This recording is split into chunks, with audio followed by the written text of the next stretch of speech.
Hello friend, this is Afreen Khan and welcome to Khan learning academy. तो स्वागत है आप सभी का। सभी को अस्सलाम वालेकुम, नमस्कार। जो है आज का हमारा टॉपिक है जो है प्राचीन इतिहास की प्रमुख पुस्तकें। ठीक, जो भी बुक्स हैं, जो भी एग्ज़ाम में पॉइंट ऑफ व्यू से इम्पॉर्टेंट हैं, उन सारी पुस्तकों को हम देखेंगे। और ओके, तो शुरू करते हैं। फर्स्ट है आपका पंचतंत्र। पंचतंत्र किसकी पुस्तक है? तो पंचतंत्र विष्णु शर्मा की पुस्तक है। ठीक, पंचतंत्र किसकी पुस्तक है? विष्णु शर्मा की पुस्तक है पंचतंत्र। बुद्ध चरित्रम किसकी पुस्तक है? तो बुद्ध चरित्रम जो है अशोक घोष की पुस्तक है। अच्छा, अशोक घोष जो है उपाध्यक्ष थे किसमें? तो जो चौथा बौद्ध संगीति था, जो बौद्ध धर्म का जो है संगीतियाँ, जो 4 संगीतियाँ आयोजित हुई थी, जो चौथी संगीति थी वो कहाँ पर आयोजित हुई थी? तो कश्मीर के कुंडलवन में आयोजित हुई थी चौथी संगीति। और इसमें जो उपाध्यक्ष थे वो कौन थे? तो अशोक घोष इसमें उपाध्यक्ष थे। ठीक, और इसमें जो अध्यक्ष थे वो कौन थे? तो कनिष्क यहाँ पे अध्यक्ष थे। आपको इतना याद रखना है। और थोड़ा सा बौद्ध संगीति पर डिस्कस कर लेते हैं। प्रथम जो बौद्ध संगीति हुई थी वो कहाँ पर हुई थी? तो राजगृह में हुई थी। ठीक, उसके बाद इसको आप देख लीजिएगा। और द्वितीय जो बौद्ध संगीति हुई थी वो कहाँ पर हुई थी? तो वो वैशाली में हुई थी। ठीक, पहली जो है वो 483 ईसा पूर्व में हुई थी। जो है उसके बाद किसके शासनकाल में हुई थी? तो अजातशत्रु के शासनकाल में। ठीक, दूसरी जो हुई थी वो जो है वैशाली में हुई थी। और ठीक, उसके बाद बुद्ध चरित्र जो अशोक घोष की पुस्तक है, आपको याद रखना है। दूसरी जो पुस्तक है वो अशोक घोष की है। बुद्ध चरित्रम जो पुस्तक है वो अशोक घोष की है। अशोक घोष कौन थे? तो अशोक घोष जो है चौथी जो बौद्ध संगीति आयोजित हुई थी उसमें ये उपाध्यक्ष थे। ठीक, आपको याद रखना है। और अध्यक्ष कौन थे? तो कनिष्क थे। ओके, उसके बाद हुमायूंनामा। हुमायूंनामा जो है किसने लिखा है? तो गुलबदन बेगम ने लिखा है। गुलबदन बेगम कौन थी? वो गुलबदन बेगम हुमायूं की जो है सिस्टर थी। ठीक, हुमायूं जो है वो मुग़ल काल के शासक हैं। जो है ये जो बाबर के पुत्र हैं और बाबर के बाद इनका जो है शासन आता है। ठीक, हुमायूंनामा किसकी पुस्तक है? तो गुलबदन बेगम की है।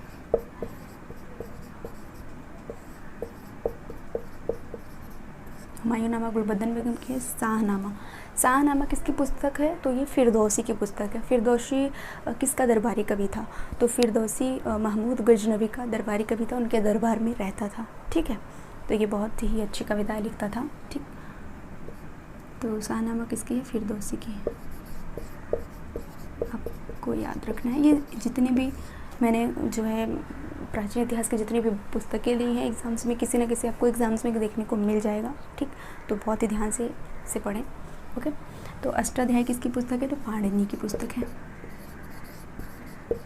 अष्टाध्यायी पाणिनि की पुस्तक है। अर्थशास्त्र चाणक्य पुस्तक है। किसकी पुस्तक है? तो चाणक्य की पुस्तक है। चाणक्य कौन थे? तो चाणक्य जो है चंद्रगुप्त मौर्य के दरबार में ये मंत्री थे और ये चंद्रगुप्त मौर्य के सलाहकार भी थे और चंद्रगुप्त मौर्य के जो है प्रधानमंत्री भी थे। ठीक, आपको याद रखना है। इनकी पुस्तक है अर्थशास्त्र। उसके बाद इंडिका आपकी मेगास्थनीज की पुस्तक है। ठीक, इंडिका किसकी पुस्तक है? तो ये मेगास्थनीज की पुस्तक है। और ये प्राचीन जो है इतिहासकार था और ये मौर्य के दरबार में आया था। ठीक है, चंद्रगुप्त मौर्यकालीन दरबार में आया था। चंद्रगुप्त मौर्य का शासन चला था उस समय और ये 309 से 299 BC में ये आया था। ठीक, मेगास्थनीज की पुस्तक है, आपको याद रखना, ये बहुत इम्पॉर्टेंट है। स्टार लगा के पढ़िएगा इसे। ठीक, उसके बाद है आपका मेघदूत किसकी पुस्तक है? तो कालिदास की पुस्तक है। कालिदास की और भी महत्वपूर्ण पुस्तकें हैं। गीत गोविंद जयदेव की है, आपको याद रखना है। गीत गोविंद किसकी पुस्तक है? तो गीत गोविंद जयदेव की पुस्तक है। और मेघदूत किसकी पुस्तक है? तो कालिदास की पुस्तक है, याद रखना है। ठीक, उसके बाद है गीता रहस्य। तो ये बाल गंगाधर तिलक की पुस्तक है। गीता रहस्य किसकी पुस्तक है? बाल गंगाधर तिलक की पुस्तक है। और बाल गंगाधर तिलक क्या थे? उग्रवादी नेताओं में आते हैं और इनका ही नारा था कि स्वराज्य हमारा जन्मसिद्ध अधिकार है और हम इसे लेकर रहेंगे। बाल गंगाधर तिलक ने ही कहा था।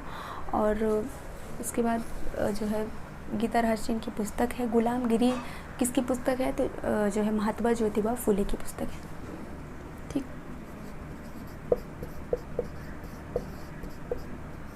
ज्योतिबा फूले की पुस्तक है। उसके बाद एनिहिलेशन ऑफ कास्ट, बहुत इम्पॉर्टेंट पुस्तक है, बाबा साहब भीमराव अंबेडकर की पुस्तक है। और annihilation of cast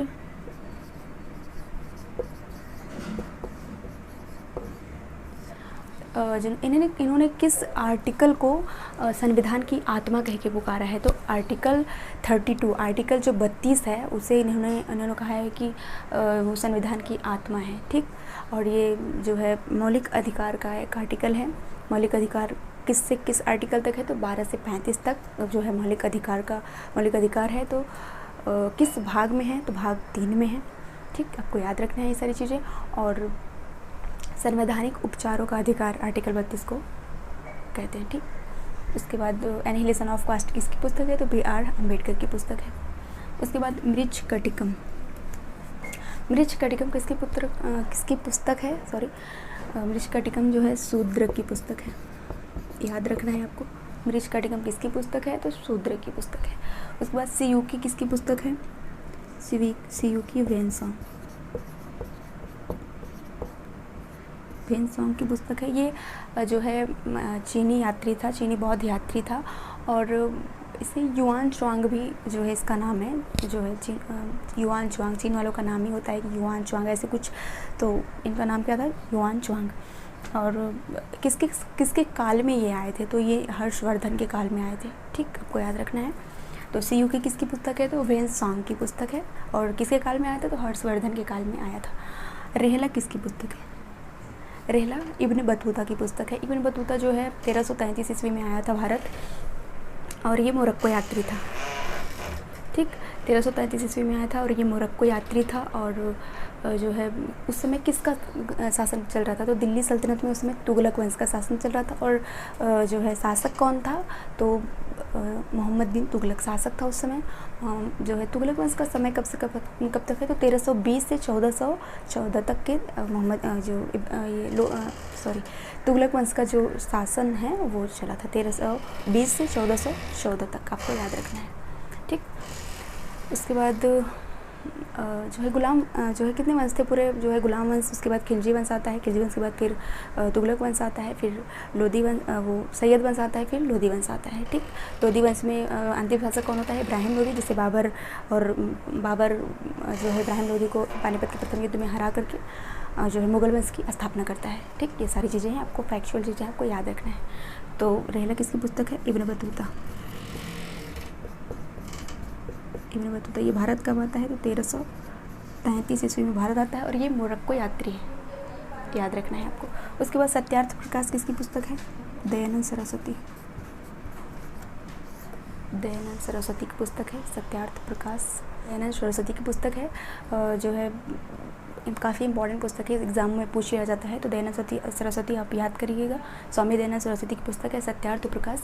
Swami Dayanand Saraswati ने जो है ब्रह्म समाज की स्थापना की थी 1875 ईस्वी में, कहाँ पर? मुंबई में। और इनका नारा था वेदों की ओर लौटो। अच्छा, इन्होंने जो है नारा क्यों दिया वेदों की ओर लौटो? क्योंकि उस समय जो भारतीय थे उनके ऊपर पश्चिमी प्रभाव बहुत ज़्यादा पड़ गया था, ठीक। तो ये चाहते थे कि वो अपने वेदों को पढ़ें, अपने वेदों को समझें, अपने वेदों को पढ़ें, अपने जो है धार्मिक पुस्तकों को पढ़ें और उन्हें समझें, अपनी संस्कृति को वो छोड़े ना, वो अपनी संस्कृति पे ज़्यादा से ज़्यादा ध्यान दें। तो इसीलिए इन्होंने जो है वेदों की ओर लौटो का नारा भी दिया, ठीक। इन्होंने काफ़ी जो है और क्योंकि वो उस समय जो है जो हिंदू जो धर्म था वो ईसाई में बहुत तेज़ी से परिवर्तन हो रहा था, क्योंकि ईसाई जो थे वो धर्म परिवर्तन करा रहे थे। तो इसीलिए इन्होंने वो चाहते थे कि भारत जो इसके ऊपर भी उन्होंने काफ़ी काम किया, काफ़ी जो है आंदोलन किया है कि जो है भारतीय हिंदू हैं वो अपना धर्म परिवर्तन ना करें और अपने धर्म, अपने शास्त्रों को पढ़े। इसलिए उन्होंने वेदों की ओर लौटो का नारा भी दिया, ठीक। याद रखना है। तो सत्यार्थ प्रकाश किसकी पुस्तक है? दयानंद सरस्वती की पुस्तक है, आपको याद रखना है। तो एक बार रिकॉल कर लेते हैं। पंचतंत्र किसकी पुस्तक है? विष्णु शर्मा की पुस्तक है। बुद्ध चरित्रम अशोक घोष की पुस्तक है। हुमायूं नामा गुलबदन बेगम की पुस्तक है। शाहनामा फिरदौसी की पुस्तक है। अष्टाध्यायी पाढ़नी की पुस्तक है। अर्थशास्त्र चाणक्य की पुस्तक है। इंडिका मेगास्थनीज की पुस्तक है। मेघदूत कालिदास की पुस्तक है। गीत गोविंद जयदेव की पुस्तक है। गीता रहस्य बाल गंगाधर तिलक की पुस्तक है। गुलामगिरी ज्योतिबा फूले की है। Annihilation of caste B R Ambedkar की है। बाबा साहब भीमराव अम्बेडकर की है। मिर्च कटकम शूद्रक की है। सी यू की भैंसांग की है। रहला इब्न बतूता की पुस्तक है। सत्यात्मक का देन सरस्वती की है। और सत्य के साथ मेरे प्रयोग ये किसकी पुस्तक है, तो ये महात्मा गांधी जी की पुस्तक है। और भी बहुत सारी पुस्तकें हैं। आनंद मठ बंकिम चंद्र चटर्जी की पुस्तक है। इस पर थोड़ा सा कम है, जगह इतनी ज़्यादा नहीं है, लिख नहीं सकती और बार बार इरेज करके भी लिख नहीं सकती, बहुत ज़्यादा टाइम जाएगा, तो थोड़ा सा आप सुन लीजिएगा।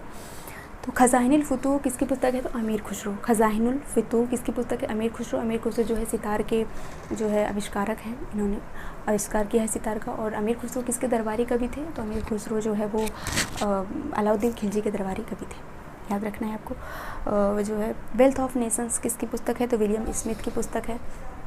उसके बाद है आपका जो है महाभाष्य पतंजलि की पुस्तक है। उसके बाद रत्नावली हर्षवर्धन की पुस्तक है। और बंदी जीवन किसकी पुस्तक है, तो सचिंद्रनाथ सान्याल की पुस्तक है बंदी जीवन, ठीक। उसके बाद है आपका इंडियन मीन्स फ्रीडम, ये भी इंपॉर्टेंट पुस्तक है। Indian means freedom Maulana Abul Kalam Azad की पुस्तक है। अगर जो है नीड होगी तो मैं इसका सेकेंड पार्ट भी ला दूँगी, ओके, ठीक। उसके बाद सूर्य सिद्धांत आर्यभट्ट की पुस्तक है। कामसूत्र वात्स्यायन की पुस्तक है। महाभाष्य पतंजलि की है। रत्नावली हर्षवर्धन की है, मैंने आपको बताया ही। हिंद स्वराज महात्मा गांधी की पुस्तक है। सत्य के साथ मेरे प्रयोग, हिंद स्वराज, ये सब महात्मा गांधी की पुस्तक है।